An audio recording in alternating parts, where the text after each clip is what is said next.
My purpose is not to write the history of a party, but that of one of the greatest revolutions which has taken place among men, the history of a mighty impulse which was given to the world 3 centuries ago, and the influence of which is still in our day everywhere perceived.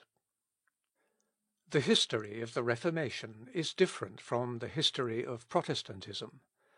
In the former, everything bears testimony to a revival of human nature, to a transformation, social and religious, emanating from God. In the latter are too often seen a remarkable degeneracy from primitive principles, party intrigue, a sectarian spirit, and the impress of petty private feelings. The history of Protestantism might interest none but Protestants. The history of the Reformation is for all Christians, or rather all men. The historian has a choice in the field in which he is to labour. He may describe the great events which change the face of a people, or the face of the world. Or he may narrate the calm and progressive course whether of a nation, the Church, or mankind, which usually follows great social changes. Both fields of history are highly important, but the preference in point of interest seems due to those epochs which, under the name of revolutions, introduce a nation or society at large to a new era and a new life. Such a transformation I have attempted to describe with very humble powers, hoping that the beauty of the subject will compensate for my want of ability.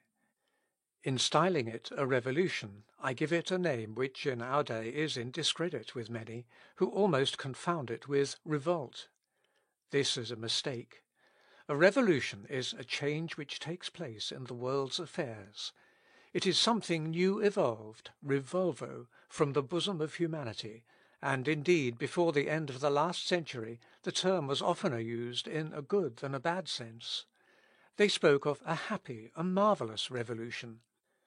The Reformation, being a re-establishment of the principles of primitive Christianity, is the opposite of a revolt. For that which behoved to revive it was a regenerating, for that which must always subsist, a conservative movement.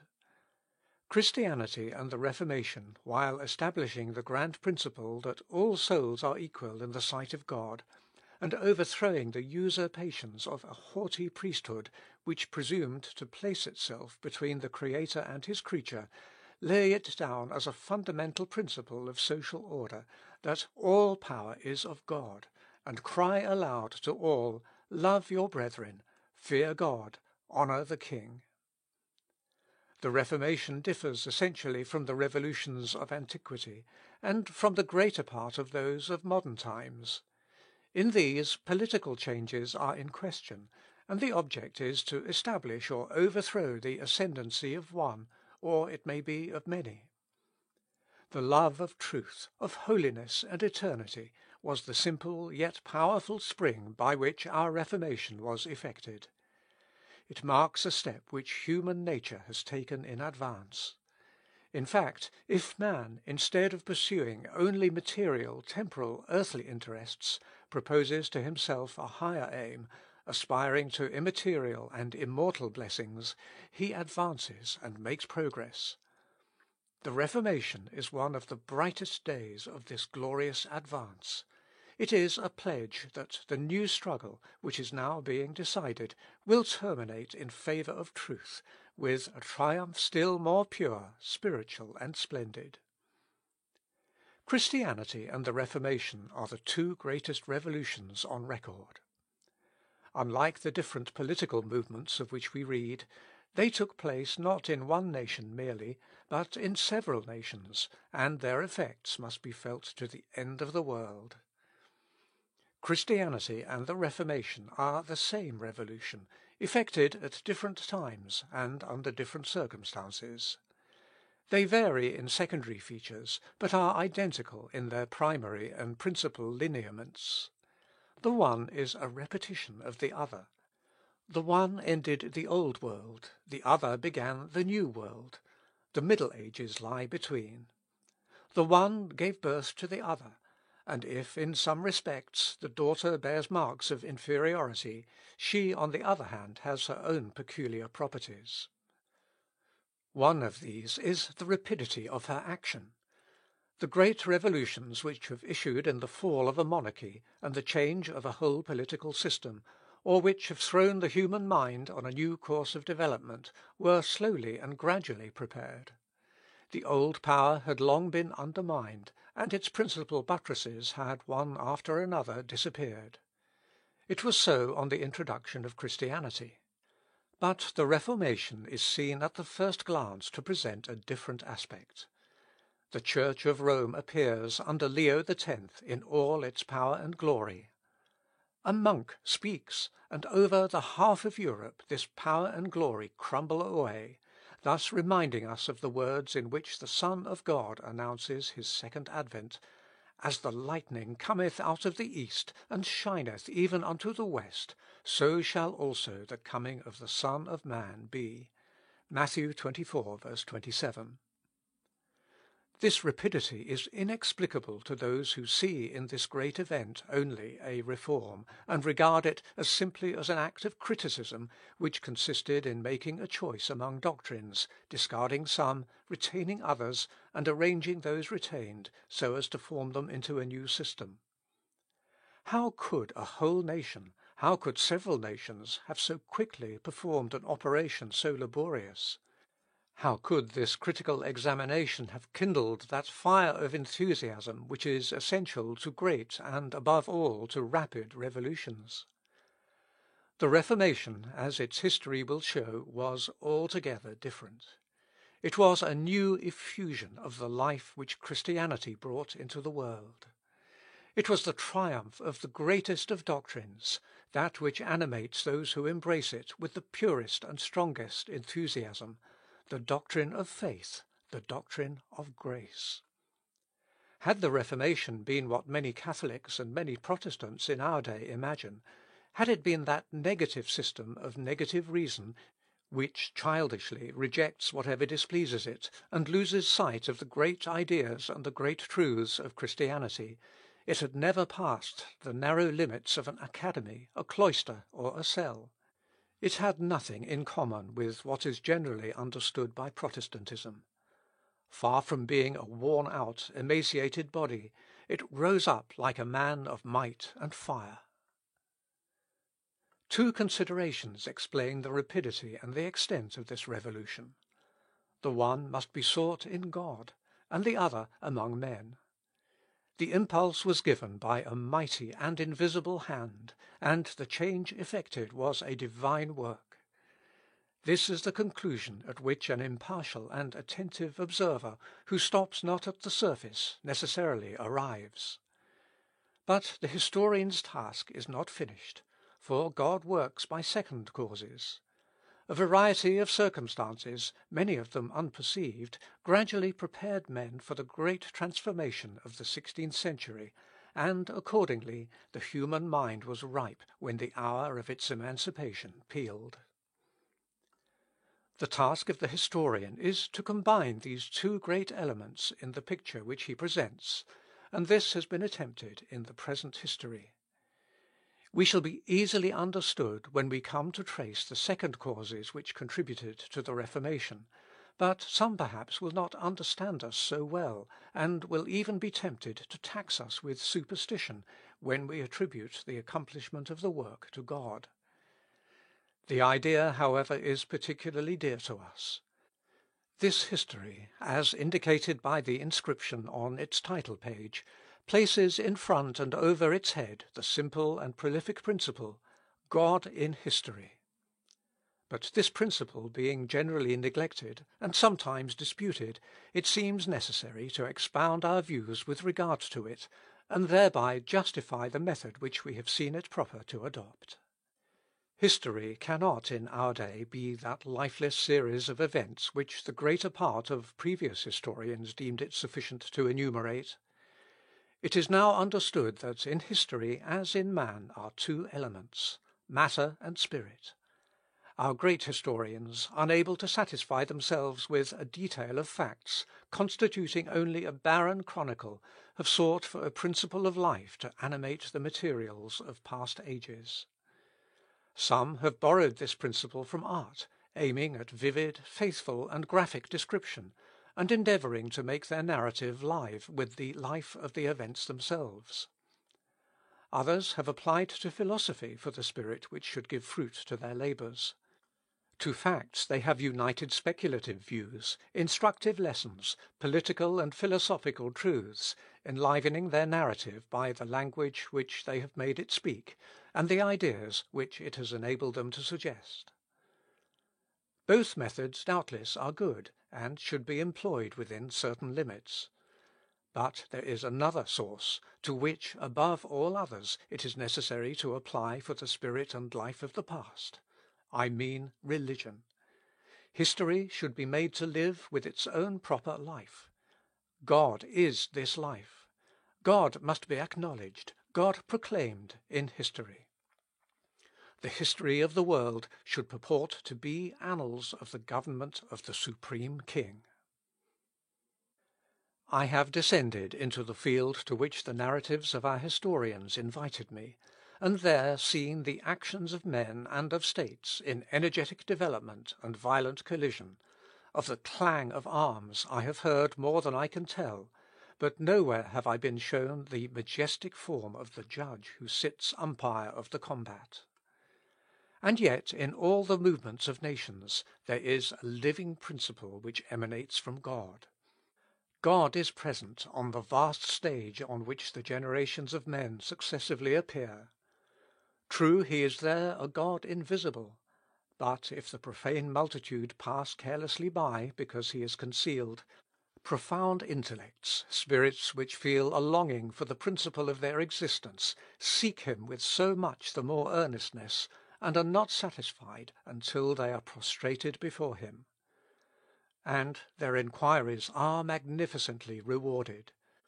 For from the heights which they must reach in order to meet with God, the history of the world, instead of exhibiting to them as to the ignorant crowd a confused chaos, is seen like a majestic temple on which the invisible hand of God himself is at work, and which from humanity, as the rock on which it is founded, is rising up to his glory. Shall we not see God in those great phenomena, those great personages, those great states, which rise and suddenly, so to speak, spring from the dust of the earth, giving to human life a new impulse, form, and destiny? Shall we not see him in those great heroes who start up in society at particular epochs, displaying an activity and a power beyond the ordinary limits of man, and around whom individuals and nations come without hesitation, and group themselves as around a higher and mysterious nature? Who flung forward into space those comets of gigantic form and fiery tail, which only appear at long intervals, shedding on the superstitious herd of mortals either plenty and gladness, or pestilence and terror? Who, if not God? Alexander seeks his origin in the abodes of divinity, and in the most irreligious age there is no great renown which strives not to connect itself in some way with heaven. And do not those revolutions which cast down dynasties, or even whole kingdoms into the dust, those huge wrecks which we fall in with in the midst of the sands, those majestic ruins which the field of humanity presents, do not those cry loud enough, God in history? Gibbon, sitting amid the wrecks of the Capitol, and contemplating the venerable ruins, acknowledges the intervention of a higher power. He sees, he feels it, and in vain would turn away from it. This spectre of a mysterious power reappears behind each ruin, and he conceives the idea of describing its influence in the history of the disorganization, the decline and fall of this Roman power which had subjugated the nations. This powerful hand, which a man of distinguished genius, one however who had not bent the knee before Jesus Christ, perceives athwart scattered fragments of the tomb of Romulus, reliefs of Marcus Aurelius, busts of Cicero and Virgil, statues of Caesar and Augustus, trophies of Trajan, and steeds of Pompey, shall we not discover amid all ruins, and recognize as the hand of our God? Strange, this interposition of God in human affairs, which even pagans had recognized, men reared amid the grand ideas of Christianity treat as superstition. The name which Grecian antiquity gave to the sovereign God shows us that it had received primitive revelations of this great truth of a God, the source of history and of the life of nations. It called him Zeus, that is to say, he who gives life to all that lives, to individuals and nations. To his altars kings and subjects come to take their oaths, and from his mysterious inspirations Minos and other legislators pretend to have received their laws. Nay, more, this great truth is figured by one of the most beautiful myths of pagan antiquity. Even mythology might teach the sages of our day. This is a fact which it may be worthwhile to establish. Perhaps there are individuals who will oppose fewer prejudices to the lessons of paganism than to those of Christianity. This Zeus, then, this sovereign God, this eternal Spirit, the principle of life, is father of Clio, the muse of history, whose mother is Mnemosyne, or memory. Thus, according to antiquity, history unites a celestial to a terrestrial nature. She is daughter of God and man. But, alas, the short-sighted wisdom of our boasted days is far below those heights of pagan wisdom. History has been robbed of her divine parent, and now an illegitimate child, a bold adventurer, she roams the world, not well knowing whence she comes or whither she goes. But this divinity of pagan antiquity is only a dim reflection, a flickering shadow of the eternal Jehovah. The true God, whom the Hebrews worship, sees meet to imprint it on the minds of all nations that he reigns perpetually on the earth, and for this purpose gives, if I may so express it, a bodily form to this reign in the midst of Israel. A visible theocracy behoved for once to exist on the earth, that it might incessantly recall the invisible theocracy which will govern the world for ever. And what lustre does not the great truth, God in history, receive from the Christian dispensation? Who is Jesus Christ, if he be not God in history? It was the discovery of Jesus Christ that gave John Müller, the prince of modern historians, his knowledge of history. The gospel, he says, is the fulfillment of all hopes, the finishing point of all philosophy, the explanation of all revolutions, the key to all the apparent contradictions of the physical and moral world, in short, life and immortality. Ever since I knew the Saviour, I see all things clearly. With him there is no difficulty which I cannot solve. So speaks this great historian, and in truth, is not the fact of God's appearance in human nature the keystone of the arch, the mysterious knot which binds up all the things of earth and attaches them to heaven? There is a birth of God in the history of the world, and shall not God be in history? Jesus Christ is the true God in the history of men. The very meanness of his appearance proves it. When man wishes to erect a shade or shelter on the earth, you may expect preparations, materials, scaffolding, workmen, tools, trenches, rubbish. But God, when he is pleased to do it, takes the smallest seed, which a new-born babe could have clasped in his feeble hand, deposits it in the bosom of the earth, and from this grain, at first imperceptible, produces the immense tree under which the families of the earth recline. To do great things by imperceptible means is the law of God. In Jesus Christ this law receives its most magnificent fulfilment. Of Christianity, which has now taken possession of the portals of nations, which is at this moment reigning or wandering over all the tribes of the earth from the rising to the setting sun, and which incredulous philosophy herself is obliged to acknowledge as the spiritual and social law of the world, of this Christianity, the greatest thing under the vault of heaven, nay, in the boundless immensity of creation, what was the commencement? An infant, born in the smallest town of the most despised nation of the earth, an infant whose mother had not what the poorest and most wretched female in any one of our cities has, a room for birth, an infant born in a stable and laid in a manger. There, O God, I behold and I adore thee. The Reformation knew this law of God, and felt she had a call to accomplish it. The idea that God is in history was often brought forward by the Reformers.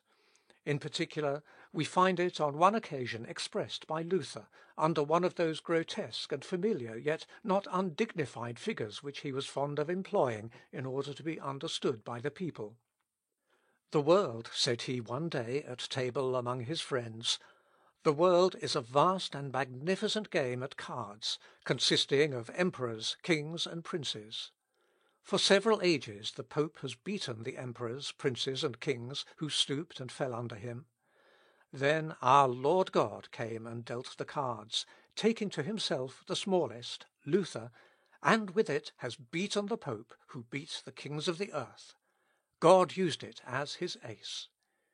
He hath put down the mighty from their seats, and exalted them of low degree," says Mary. Luke 1:52. The period whose history I am desirous to trace is important with reference to the present time.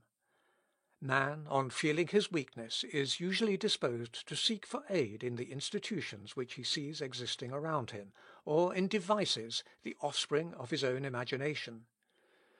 The history of the Reformation shows that nothing new is done with what is old, and that if, according to our Saviour's expression, there must be new vessels for new wine, there must also be new wine for new vessels.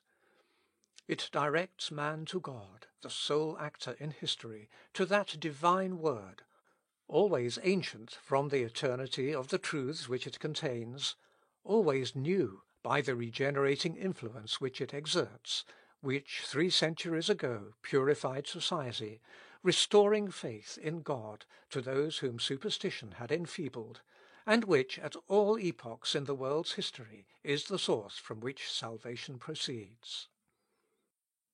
The enfeebled world was rocking on its base when Christianity appeared. National religions which had sufficed for the fathers could no longer satisfy the children. The new generation could not be moulded in the ancient forms. The gods of all nations transported to Rome had there lost their oracles, as the nations had there lost their liberty. Brought face to face in the Capitol, they had mutually destroyed each other, and their divinity had disappeared. A great void had been made in the religion of the world.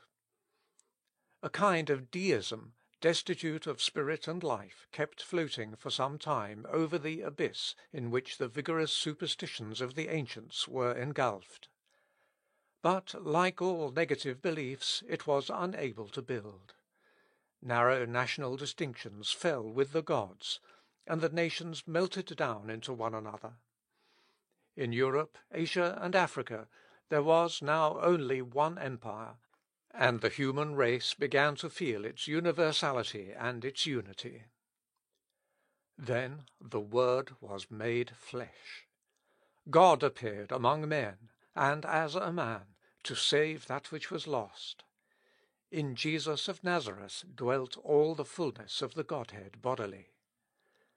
This is the greatest event in the annals of the world. Ancient times had prepared it, new times flow from it. It is their centre, their bond, and their unity. Thenceforth all the popular superstitions were without meaning, and the slender remains which they had saved from the great shipwreck of infidelity sank before the majestic Sun of eternal truth. The Son of Man lived 33 years here below, curing the sick, instructing sinners, having no place where to lay his head, yet displaying, in the depths of this humiliation, a grandeur, a holiness, a power and divinity which the world had never known. He suffered, died, rose again, and ascended to heaven. His disciples, beginning at Jerusalem, traversed the empire and the world, everywhere proclaiming their Master, the author of eternal salvation. From the heart of a nation, which stood aloof from all nations, came forth a mercy which invited and embraced all. A great number of Asiatics, Greeks, and Romans, till then led by priests to the feet of dumb idols, believed the word which suddenly illumined the earth like a sunbeam, as Eusebius expressed it. A breath of life began to move over this vast field of death. A new people, a holy nation, was formed among men, and the astonished world beheld, in the disciples of the Galilean, a purity, a self-denial, a charity, a heroism, of which it had lost even the idea. Two principles in particular distinguished the new religion from all the human systems which it drove before it. The one related to the ministers of worship, the other to doctrine. The ministers of paganism were in a manner the gods whom the human religions worshipped. The priests of Egypt, Gaul, Scythia, Germany, Britain, and Hindostan led the people so long, at least, as the eyes of the people were unopened. Jesus Christ, no doubt, established a ministry, but he did not found a particular priesthood. He dethroned the living idols of the nations, destroyed a proud hierarchy, took from man what man had taken from God, and brought the soul again into immediate contact with the divine source of truth, proclaiming himself sole master and sole mediator. "One is your master, even Christ," said he, "and ye are all brethren." Matt. chapter 23, verse 8. In regard to doctrine, human religions had taught that salvation was of man. The religions of the earth had framed an earthly religion. They had told man that heaven would be given him as a hire. They had fixed its price, and what a price! The religion of God taught that salvation came from God, was a gift from heaven, the result of an amnesty, an act of grace by the sovereign. God, it is said, has given eternal life. It is true Christianity cannot be summed up under these two heads, but they seem to rule the subject, especially where history is concerned. And as we cannot possibly trace the opposition between truth and error in all points, we must select those of them which are most prominent. Such then were two of the constituent principles of the religion which at that time took possession of the empire and of the world. With them we are within the true landmarks of Christianity. Out of them Christianity disappears. On the preservation or the loss of them depended its greatness or its fall. They are intimately connected, for it is impossible to exalt the priests of the Church, or the works of believers, without lowering Jesus Christ in his double capacity of Mediator and Redeemer. The one of these principles should rule the history of religion, the other should rule its doctrine. Originally both were paramount. Let us see how they were lost.